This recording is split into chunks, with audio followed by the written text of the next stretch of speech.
Você já ouviu esse som?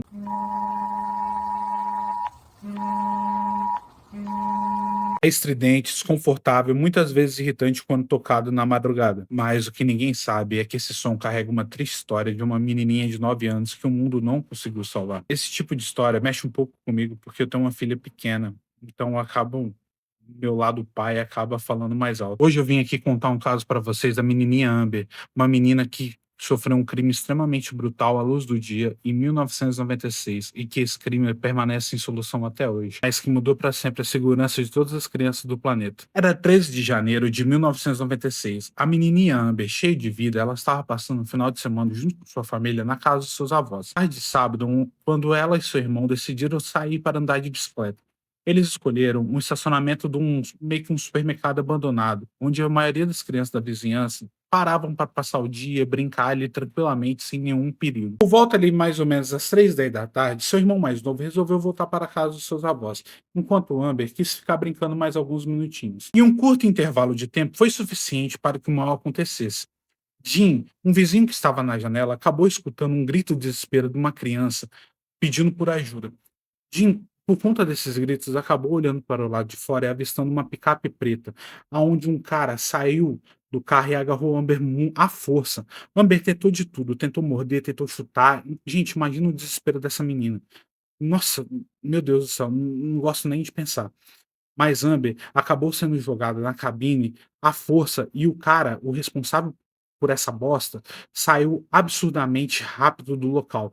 Isso aconteceu no intervalo de 60 segundos. A polícia foi acionada imediatamente, mas o meio de comunicação daquela época era extremamente lento. Pensa, em 1996 não tinha rede social, a maioria das pessoas nem sequer tinham telefone. Como que eles iriam a falar do desaparecimento daquela menina para a cidade toda? Era muito difícil a comunicação. A cidade de Warrington parou. Helicópteros, cães farejadores, centenas de voluntários estavam atrás de Amber. Amber tinha seu rosto espalhado por todos os postes. Por conta disso, a família tinha aquele pinguinho de esperança que iria encontrar sua filha bem. Mas, infelizmente, 4 dias depois, o pior aconteceu. Um homem passeando com seu cachorro próximo ao riacho notou que seu cachorro acabou ficando meio estranho, meio agitado, olhando muito para o riacho. Então, esse homem ele acabou olhando para o fundo do riacho e acabou encontrando o Amber sem vida. E aqui entra um detalhe que gera muita indignação, porque o corpo dela estava só a exatamente 8 quilômetros de onde ela tinha sido sequestrada.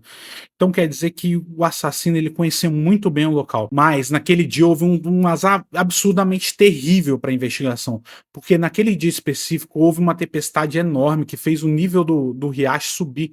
Então todo o DNA daquele assassino que estava ali foi limpo por conta da água da correnteza do riacho. Após levar o corpo de Amber para a autópsia, descobriram que ela foi mantida viva por um tempo, mas ela acabou falecendo por conta de cortes profundos na garganta.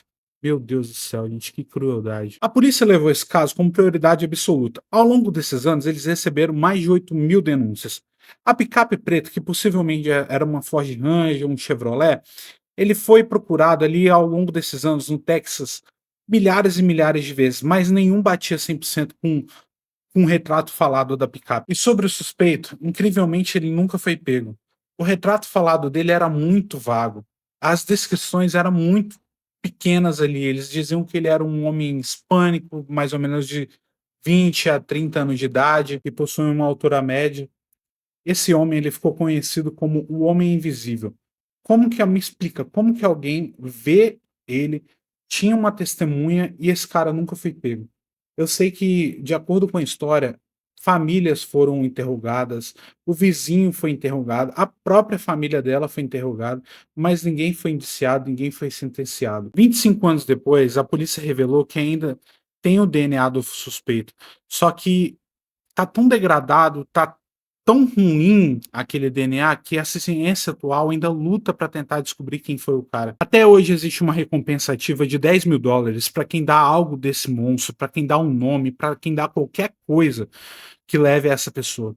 Após esse acontecimento, uma mãe da região, chamada Diana Simone, ligou para a rádio, dando uma ideia simples, mas muito eficaz. Eles paravam as músicas, o entretenimento, para dizer sobre a previsão do tempo. E ela disse: por que a gente não pode parar para falar sobre uma criança que foi sequestrada? Essa maravilhosa ideia pegou, e ele foi batizado como Amber Alert, em homenagem à menininha. O que começou ali no Texas muito pequeno, em 2003 virou lei nacional nos Estados Unidos. Vários países pegaram esse alerta como exemplo, inclusive o Brasil. Hoje o alerta ele chega de diversas formas diferentes, por SMS, notificações, mensagens no Instagram, mensagens no Facebook, até no Waze. Vocês acreditam que até no Waze? Sabe o que é mais impressionante?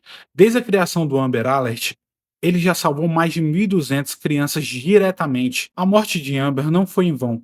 Ela se tornou um escudo que até ela mesma não teve. O assassino de Amber pode ter escapado da justiça dos homens durante 30 anos, mas eu garanto pra vocês, ele não venceu. Ele não conseguiu apagar o nome de Amber. Pelo contrário, o nome dela virou sinônimo de justiça, de esperança e de rapidez. A polícia ainda acredita que o assassino pode ser pego através de uma técnica chamada genealogia genética, a mesma técnica usada para pegar o assassino do Golden State. É apenas uma questão de tempo até que a tecnologia alcançar esse DNA degradado.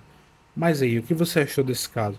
Você acha que ainda vamos conseguir saber quem é esse homem? Você acha que a gente vai ainda conseguir pegar esse cara? Ou ficou perdido ali em 1996 tudo que a gente poderia saber sobre ele? Se você gosta desse tipo de true crime, se você gosta desse tipo de história, peço que você deixe seu like, se inscreva no canal. Eu tô começando um canal aqui, eu faço mais vídeos short, mas eu pretendo começar a fazer mais vídeos longos. Então espero o apoio de vocês. Muito obrigado por assistirem e até mais.